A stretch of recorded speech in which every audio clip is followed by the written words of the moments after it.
The 69th annual meeting of the Bilderberg Group began on Thursday in Portugal. The Bilderberg Group, that's 130 business people, academics, bankers, and politicians. They're holding their secret meeting. You cannot talk about what goes on at the Bilderberg meetings. It will be 3 days, started on Thursday. They're discussing financial and geopolitical issues. And of course, the real reason they're there is to keep QAnon followers glued to the internet, eating Cheetos and warning each other about the one world government. The Bilderberg Group has a website.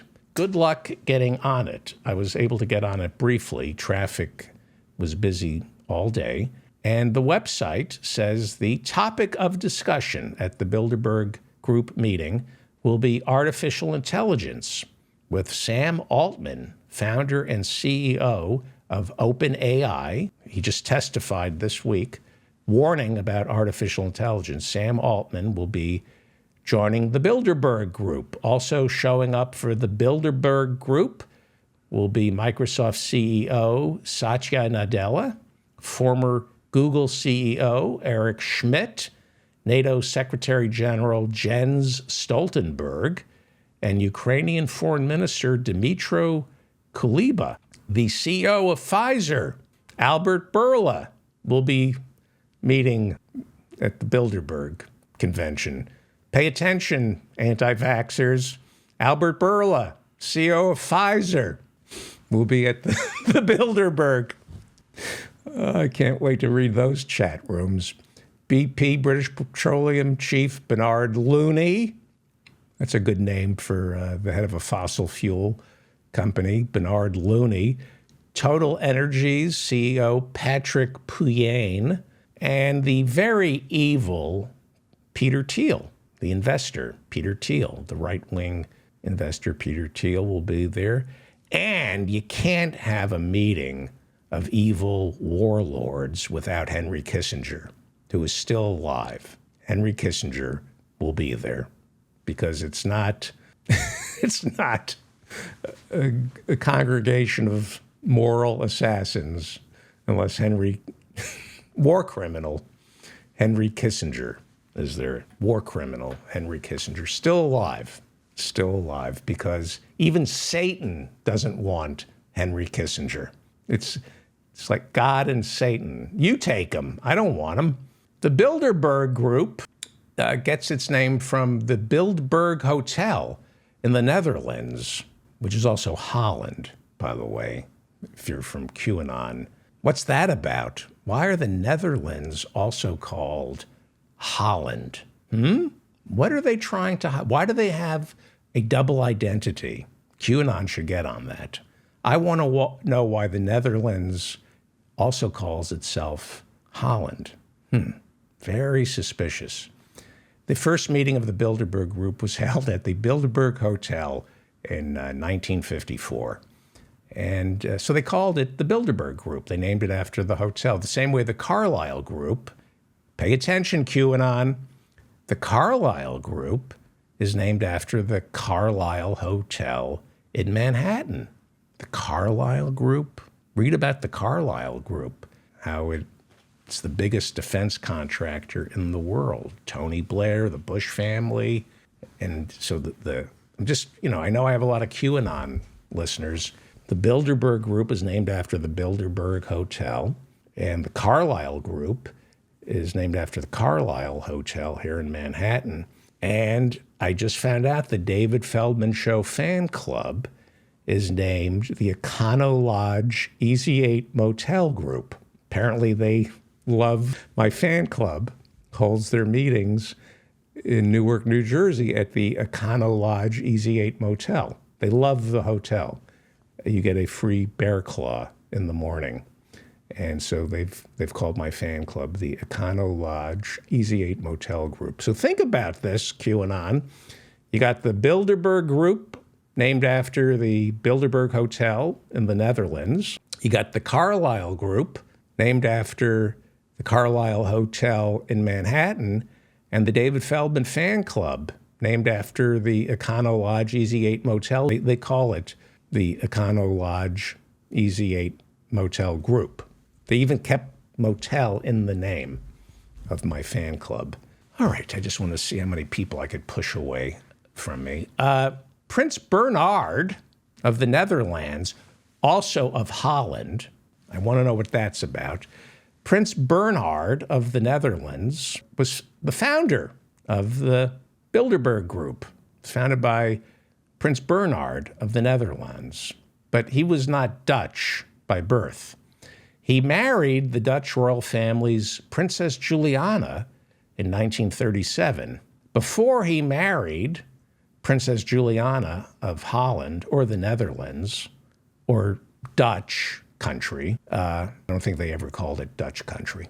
Before he married Princess Juliana, Prince Bernhard was a German aristocrat.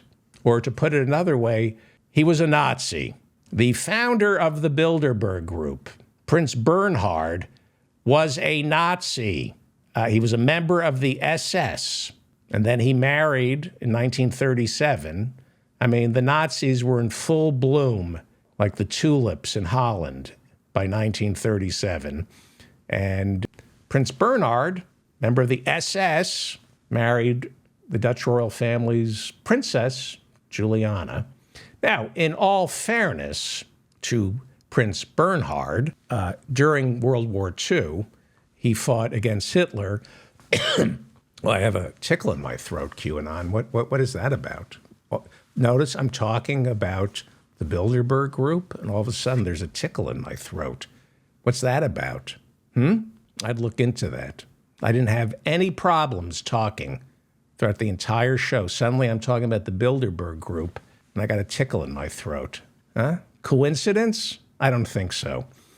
Well, Prince Bernhard, the founder of the Bilderberg Group, in all fairness to the man, even though he was a member of the SS, he fought against Hitler on the side of the Netherlands, which is also called Holland. But that's only because his wife, Princess Juliana, made him, right? You marry the Dutch royal princess and Hitler invades your wife's country, you gotta fight Hitler because you gotta do things to please the wife. That's how it works, right?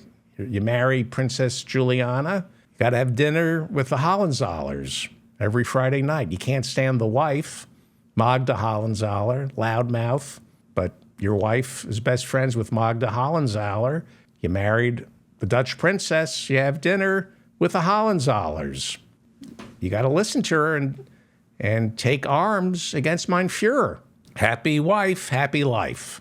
So a member of the SS, Prince Bernhard, fought against mein Führer, even though he was a member of the SS, to make his wife happy. And I'm sure she still wasn't happy. I'm sure she found something. And then he went on to found the Bilderberg Group. But in 1976, Prince Bernhard was forced to step down as head of the Bilderberg Group when Dutch investigators concluded he accepted bribes from America's Lockheed Aircraft Corporation. He took money from Lockheed to encourage the Dutch government to buy their jets from Lockheed, and he had to step down from the Bilderberg Group. Seems to me that should have made him like the king of the Bilderberg Group. Well, do I believe the Bilderberg Group, which started meeting Thursday, do I believe it's a secret society where world leaders gather to determine our fate? Well, yeah. I mean, they are sworn to secrecy. They are world leaders. They are incredibly powerful. These meetings at the Bilderberg Group are mostly about coordinating economic activities between Europe and North America. So, yeah, it's a conspiracy. It's a bunch of rich men, some women, mostly men, conspiring to make more money and gain more power, gain more access to political power. That's a conspiracy. The same way I conspired with a couple of people today to do this show. The same way the 5 wealthiest families in America conspire to control our tax code.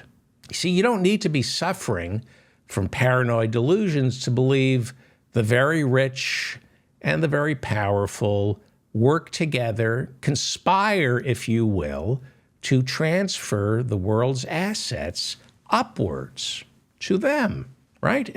That's a conspiracy. If there are 8 billion people on this planet and 50 of them out of 8 billion have all the money and power, yeah, there's a conspiracy of the rich and the powerful. Luckily, however, they are all stupid. Their children are even dumber. They all hate each other, including themselves, which means when they're not killing us, they're killing each other. So that's how I sleep at night, knowing that these people are going to kill themselves. Like I said, root for the iceberg. $500 million yacht still won't recognize the Amazon labor union. Jeff Bezos, piece o' shit. That's his name in Ireland, his name in Gaelic. Jeff Bezos, piece o' shit. Piece o' shit. But Jeff Bezos is Irish name. So let's get that going. And what's the other one I wanted? Oh, this one, the Marquis de Santis.